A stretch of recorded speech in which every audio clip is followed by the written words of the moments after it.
எனக்கு என்ன ஒரு ஆசைன்னா, அந்த டயத்தில் போய் சிவாஜி சார் ஜெயலலிதா சரசாதம் ரொம்ப இதாச்சு. அவர் போய் பார்த்தோம்னா, அவர் ஃபோன் பண்ணி, அம்மா இந்த மாதிரி இந்த படத்தை கல்யாணம் பண்ண போட சொல்லிடுமா அப்படின்னு சொல்லிடுவாருன்னு ஒரு ஆசையோட நானும் எங்கள் பிரதரும் நேராக அங்கே போகிறோம் எங்கள் வீட்டுக்கு. சிவாஜி சாரை பார்க்க. சாரை பார்க்க அவர் சொன்னாரும் டக்கு நம்ம வேட்டரை முடிச்சுட்டு வரல, ஒரு ஃபோனில் முடிச்சுட்டு வரேன்னு நினச்சிட்டு அப்படின்னு ஆசையோடு போகிறேன்.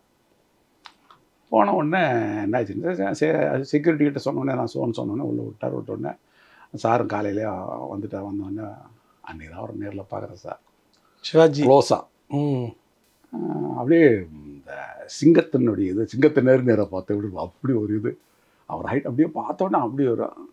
அப்படின்னா அப்பா இந்த மாதிரி இந்த படத்தை நான் தேவி ப்ரொடக்ஷன் இந்த படத்தை போட்டோடனே தேட்டருக்காரங்க முன்னே நான் நிறுத்திட்டாங்க, அது நீங்கள் கொஞ்சம் சொன்னீங்கன்னா அது மாதிரி அப்படின்னு சொல்லி யதார்த்தமாக நான் சொல்கிறேன்.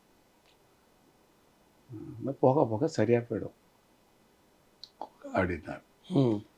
அது ஒரு பெரிய மேட்டராக அவர் எடுத்துக்கல. இந்த மேட்டரை பார்த்து இந்த அம்மா கிட்ட சொல்லி செய்யணுமா அப்படின்றதுன்றத போக போக சரியாக போயிடும். அது இந்த விஷயத்துலலாம் இந்த ரசிகர்களுக்காக அவர் எதுவுமே செஞ்சிக்க மாட்டார். அவர் உண்டு, படம் உண்டு, அந்த ப்ரொமோஷன்லாம் அதில் அவர் தெளிவாக இருப்பார். இது சின்ன மேட்டர். இதுக்கு முன்னாடியே கூட அந்த பசங்க படம் எத்தனையோ படம் 75வது நாள் நிறுத்தது உண்டு, அடுத்த படம் வருதுன்னு சொல்லி. அப்போ எல்லாம் போய் கேட்டிருக்காங்க, அது அவங்க டேட்டு கொடுத்தது அவ்வளோதான் அப்படின்னு சொல்லி அந்த மாதிரிலாம் செஞ்சது உண்டு. ஏன்னா வருஷத்துக்கு 13 படம் வரும். 13 படத்தை ஃபீட் பண்ணுறதுக்கு அவரால் தேட்டருங்கே இருக்காது.